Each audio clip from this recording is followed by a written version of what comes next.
So this morning I asked you guys if you want to see a video on HS2 and the latest failure from the UK government, and you guys voted yes. So we're talking about that. We'll also be talking about another couple of things that happened during the Conservatives Party conference. And if you aren't aware, it was the Tories party conference this week, and the media mostly focused on the empty seats until the Prime Minister came to speak, and everybody was speculating if they were going to cancel the rest of the HS2 or the northern leg of the HS2, and it happened. It had been rumoured in the media for the last couple of weeks, and the Prime Minister refused to comment on it, but when it came to it on Wednesday, he confirmed that the northern part of this was going to be cancelled, and that adds to the long list of failures that we've seen with the improvements in the infrastructure and the transport in the UK.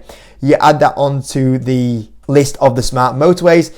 Obviously this year we saw the smart motorways being scrapped, and I cannot believe, I think the first smart motorway came in 2006, which wasn't under a Conservative government. Obviously the Conservatives came in, I believe it was 2010, so it wasn't their idea as such, but they have brought that to many motorways, and this was a terrible idea. Anyone that has used a smart motorway will realise how dangerous they are, and they don't improve the traffic management of the smart motorways, and we've seen how deadly they have been. They have been inadequate, and the access that they have granted to the hard shoulder has led to many accidents, as these accidents are not picked up by these smart motorways. I think 40% of the broken down vehicles in smart motorways are not detected by them, and that then leads to crashes, as well as the traffic management. This is supposed to improve congestion, and if any of you guys have been down a smart motorway, in particular the one that reminds me is the M62, where the smart motorways exist, it is absolutely awful for traffic. And as soon as you get to Halifax on the M62, where there is no smart motorway, there is never any queues. So honestly, the fact that it took from 2006 all the way to 2023 for these to realise to be a bad idea is unbelievable, and shows that people that are making these decisions are not actually using the improvements or the so-called improvements that they are suggesting. But obviously we saw the HS2 be cancelled for the northern leg, and this was always going to be the case. Costs always going to spiral out of control. And it was always the feeling when, if they're not going to start this from the north, it's never going to reach the north, and they didn't. They started from the south, and the feeling was it was always going to get cancelled by the time it reached the north, and that's what happened. And the reason why is cost spiral. The writing was on the wall when we saw that it was already costing 4.1 billion before they even started putting any tracks on the ground, which is absolutely crazy. In the first year alone, we saw 600 million spent on consultants. We also saw staff accounting costs for 124 million, and also 15 relocation payments for staff moving from London to Birmingham for 167,000, which is crazy, and that is a different subject alone.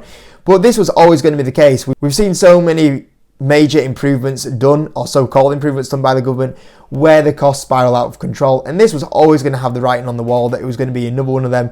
And if the UK public can see that this is going to cost way too much, no idea why once again it takes the government to realise, until they get 5 years in the project, to realise actually this is costing way too much.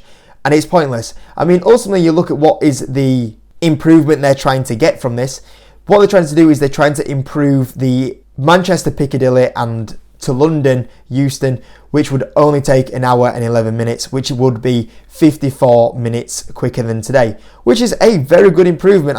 When you look at that sentence there, you go, okay, we always as a country, we do need to keep improving the infrastructure. We do need to make it better. And from that point of view, it would be a very good improvement. But once again, what you have is the government lacking an understanding of what is more important to the people right now. Sure, this would be very good, but you've got to look at the cost it will take, the damage they're going to be doing to the environment, which has caused major amounts of damage to the environment. You've seen people, the amount of homes they've had to buy up as well, and this is going to annoy the UK population. If the government was down to earth with the UK population, the general average Joe on the street does not want to get from Manchester to London in 54 minutes quicker. Right now, that's not their priority right now. Ignoring the living crisis, which is the biggest priority to the UK population right now, the big thing that the UK population want to see is to be able to get a train, not to get to train to 54 minutes quicker. They want to be able to go to the train station and be able to get on a train that's not crowded, that turns up on time, that is not cancelled by a strike. They do not want to be paying Manchester to London and that ticket to cost £200. That's the first thing that the UK government wants to be doing. Forget spending billions of pounds that was obviously always going to go overspend because they are never pricing anything right when they do these major improvements, but they just need to work on the basics. They need to improve what the basic person travelling wants to see. And once again, this is a massive failing from the UK government. Now, I think that you always have to be improving the infrastructure of the UK, but this is not how you do it. This is not how you do it by doing these smart motorways. They always do a sidestep. It's great having nice new motorways with new safety barriers, with the new tarmac that's laid down, but then don't go ruin it by doing these poor traffic management systems. Once again, money that is spent that doesn't need to be spent in them places, and this was always going to be a mess. Now, what they actually did do is they wanted to kind of soften the blow. They want to go, okay, we need to give the North something, because if we just cancel the HS2, everyone's going to be saying, oh, look, the North get nothing again. So they did say they wanted to make some improvements to Manchester and Liverpool, and there was a lot of other lines that were going for improvement. There was also improvement in the roads. But realistically, we know they said this from a point of view that they had to say something to kind of soften the blow that they cancelled the northern leg of the HS2. Now, for me, with this government, we've seen them tell many lies before, and I will believe it when I see it. They said there's going to be an electric tram coming to Leeds. I've seen this mentioned 3 or 4 times in my lifetime alone. I think the last time was in 2021. That never happened. I think we saw it in 2008. Once again, they started buying up all the land, and they spent all the money buying up the land, and then once again they cancelled it because of rising costs. So surprise, surprise, the government once again getting the costs completely wrong. So for me, with these improvements they tried suggesting as replacements for HS2, once again, I believe it when I'll actually see it being built and I see a tram going down Leeds. That's the time that I will believe it. And another thing that happened during the party conference is Rishi Sunak must really hate smoking. Obviously, we saw the ban on potential vaping. Now we're seeing the ban for smoking for younger generation. Now, for me, in my opinion, I'm a bit 50-50 on this one. I understand there has to be restrictions because obviously it's damaging to people's health. But the point of view is that to ban it completely is a little bit risky, in my opinion. You know, you still allow other things, obviously like drinking, for example. And sure, it's not safe to be smoking, but if they were to ban this here, realistically people are still going to do it. You know, if younger people are restricted, they can still get other people to go buy them. Ultimately, the black market probably will exist. People would still import them from the likes of France or Spain, and they would still end up in the country. So more than anything, I can see that obviously it would improve people's health. It will improve the costs on the NHS. We know it is bad for people, but realistically, if people want to do this, they're probably still going to do it, and all that will do is probably create a black market. So I'm not sure what benefit you would really get from it.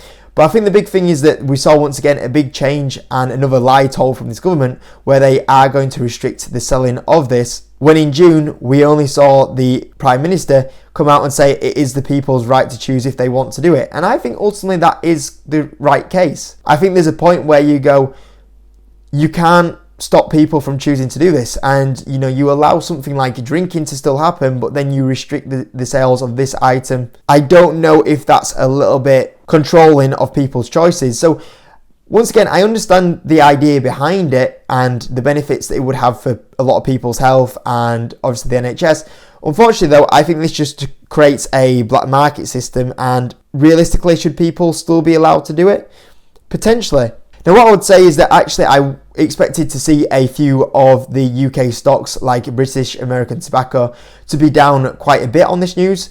And if you do look at the stock, it was down only 1.8%. Realistically, they probably looked at this and go, it's probably not actually going to do that much damage to us because we focus on vaping now. And as well as that, most of the company's revenue does not come out from the UK, so they won't see much of an impact from the UK, so that kind of made sense. But what I was surprised by is thinking if there was to be a ban on younger people and smoking, that would see probably most of the younger people move towards vaping. And I was quite surprised to see one of the leading UK stocks for vaping, Supreme, actually was down 7% yesterday on this news. I was like, potentially you could be getting an extra bump up of 5-10% of the market here, and the stock went down, which was really surprising to see.